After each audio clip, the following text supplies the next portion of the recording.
So we are continuing the second topic of science 2, 10th science 2, that is a cell division and essential life processes. आता cell division बद्दल आपण बघतोय. Some questions are given. First we'll discuss about it. What happens to the cells of the injured tissue? ज्या ठिकाणी injury झालेली आहे त्यातल्या cells काय होतं? डेफिनेटली जेव्हा आपण पडतो खरचटलेलं असतं तेव्हा जिथं आपण म्हणतो थोडंसं सालपट बाजूला झालेलं आहे, that is a death of a cell takes place. Next, whether new cells are formed during the healing of the wound. जेव्हा आपल्याला जखम होते तेव्हा नवीन सेल्स तयार होतात का? Yes, definitely new cells are formed during the healing of wound. जेव्हा जखम बरी होते तेव्हा नवीन सेल्स या तयार होत असतात. Do the plants get injured when do we pluck the flowers? त्यांना इंजुरी होती का प्लांट ना? Definitely they are injured when we are plucking the flowers. जेव्हा आपण फुलं काढतो तेव्हा त्यांना इंजुरी होते. How are those wounds healed? ह्या जखमा कशा बऱ्या होतील? That is by the process of cell division. New cells are formed and there is a healing of the wound takes place in the plant body also. Now next question is, how does the growth of any living organism occur? That is, growth of a living organism occur by the cell division. Cell division होते 2च्या 4, 4च्या 8, 8च्या 16 आणि अशा पद्धतीने. Does the number of cells in their body increase? Yes. The number of the cells in the body is increased. How? By the process of cell division. Cell division होती आणि त्यामुळे काय त्याच्या number of cells या continuously वाढतात. How the new individual of a species is formed from existing one of the same species.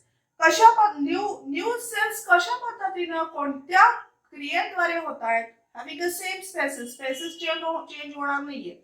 That is by the process of reproduction. Reproductionच्या द्वारे नवीन individual हा form होतो either with the sexual reproduction or asexual reproduction. आपल्याला थोडेसे questions विचारले होते, आपल्याला ते आपण बघितले. So we are going to discuss about the cell division. Cell divisionच्या बाबतीमध्ये that is an important property of the cell and the living organism.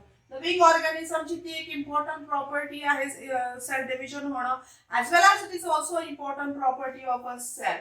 आणि काय आहे त्याच्यामध्ये, त्याचं काय होतं? So what is the advantage of a cell division?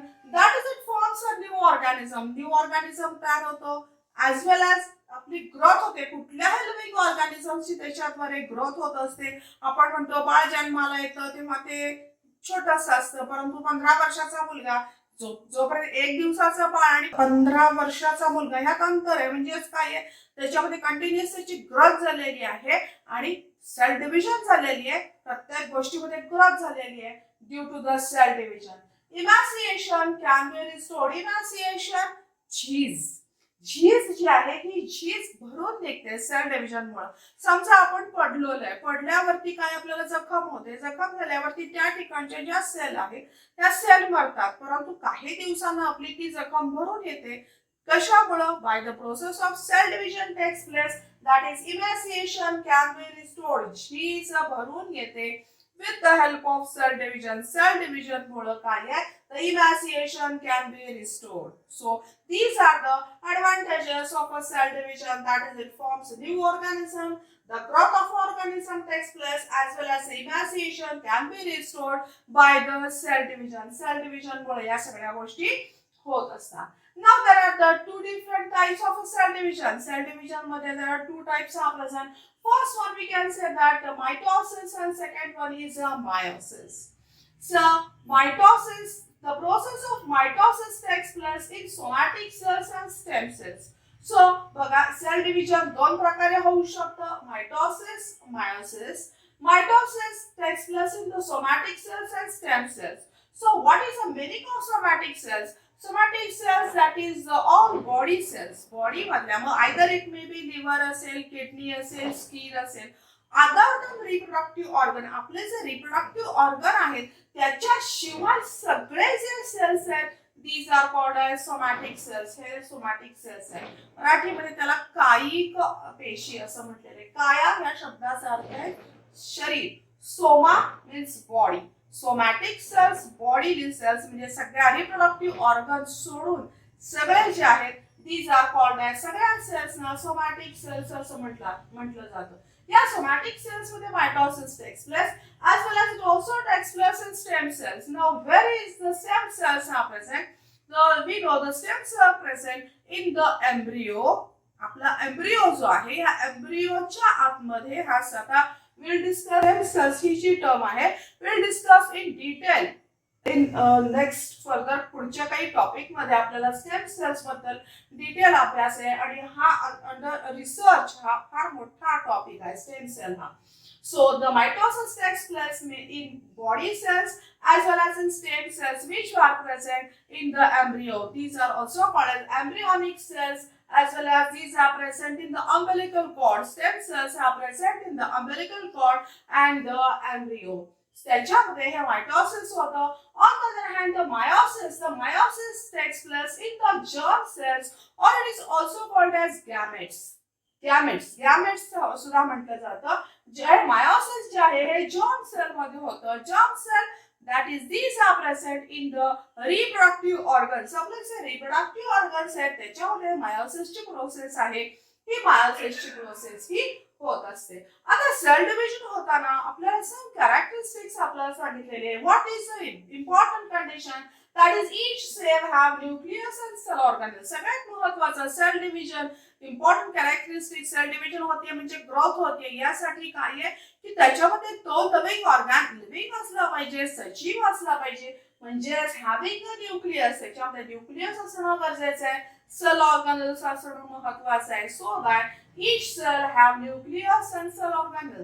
On the other hand अजून काय आहे that is N is a single chromosome. काही कंडिशन्स आपल्याला सांगितले की कुणामध्ये ह्या गोष्टी होत आहेत. N means it is a single chromosome. N is called as a single chromosome. परंतु आता फॉर एक्झाम्पल आपल्यामध्ये ह्युमन बीइंग मध्ये 46 क्रोमोझोम्स असतात. 46 क्रोमोझोम्स असतात म्हणजे N नंबर इथं 46 आहे. 46 chromosome are present in the human being.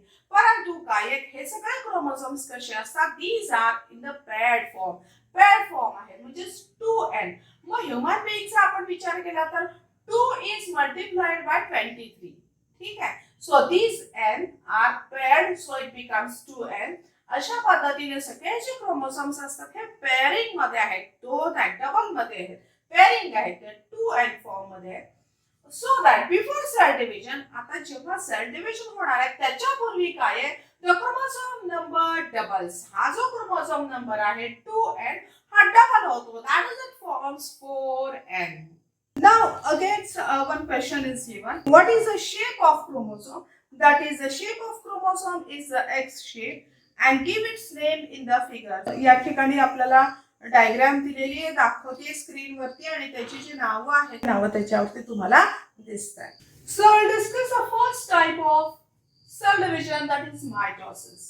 Now in this process of mitosis we know the two daughter cells are formed. यामध्ये काय नेमकं होतं? Two daughter cells are formed with equal distribution of genetic material. हा सगळ्यात महत्त्वाचा point आहे की त्याच्यामध्ये जे जेनेटिक मटेरियल आहे इक्वल डिस्ट्रीब्युशन जे दोन सेल्स तयार होणार आहेत त्यांच्यामध्ये जेनेटिक मटेरियल कसं आहे इक्वल आहे. सो दॅट इन मायटोसिस मध्ये काय equal distribution of genetic material takes place. आता ह्या मायटोसिस मध्ये again there are two steps are involved. First step is karyokinesis, second step is cytokinesis. So what is the meaning of karyokinesis? Karyo means nucleus, kinesis division, that is division of the nucleus first takes place, that is nuclear division he first step आहे. जे sale division मध्ये आपण बघतोय mitosis मध्ये पहिल्यांदा काय होतं पहिल्यांदा न्यूक्लियस हा डिवाइड होतो सेल मध्येच न्यूक्लियस तयार होतो that is called as nuclear division. आणि न्यूक्लियर डिव्हिजन झाल्यानंतर दुसरी स्टेप काय आहे that is cytokinesis that is cytoplasmic division. नंतर सायटोप्लाझमचं डिव्हिजन होतं आणि दोन सेल्स या तयार होतात. पहिली स्टेप आहे ही कॅरियोकायनेसिस, दुसरी स्टेप आहे सायटोकायनेसिस. पहिल्यांदा न्यूक्लियस जे आहेत हे दोन तयार होतात आणि नंतर दोन सेल्स तयार होतात having the equal genetic material हे त्याच्यामध्ये तयार होतं. आता काय कॅरियोकायनेसिस मध्ये काय again there are 4 steps are present. त्याच्यामध्ये पुन्हा 4 स्टेप्स आहेत.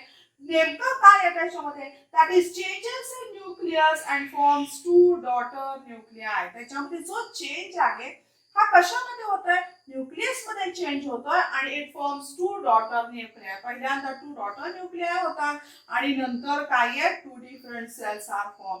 त्यासाठी ओरिजिनल सेलचं जे स्ट्रक्चर आहे ते आपण पहिल्यांदा इथं बघितलेलं आहे की ही सेल आहे, सेल हॅव्हिंग अ न्यूक्लियस. त्याच्यामध्ये सगळ्या सेल ऑर्गॅनिल्स आहेत. महत्वाचं त्याच्यामध्ये रोल कोणाचा आहे, that is centriole plays very important role. दुसरं आहे chromosomes. Chromosomes these are formed of chromatids. Chromatid पासून क्रोमोसोम होतात. क्रोमॅटिड्स हे क्रोमॅटिन फायबर्स पासून होतात. म्हणजे क्रोमॅटिन फायबर पासून क्रोमॅटिड्स पासून क्रोमोसोम होत असतात. आणि न्यूक्लिओलस, न्यूक्लियसच्या आतमध्ये राउंडेड डार्क शेप्ड स्ट्रक्चर आहे, it is called as nucleolus. Outer जे फ्लुइड, जेली फ्लुइड आहे, it is called as a cytoplasm and nuclear membrane. ह्या सगळ्यांचा रोल याच्यामध्ये अतिशय महत्वाचा आहे. That is centriole plays important role. Centriole, nuclear membrane, chromosome, nucleolus, it plays very important role in this process of division. We will discuss in detail afterwards.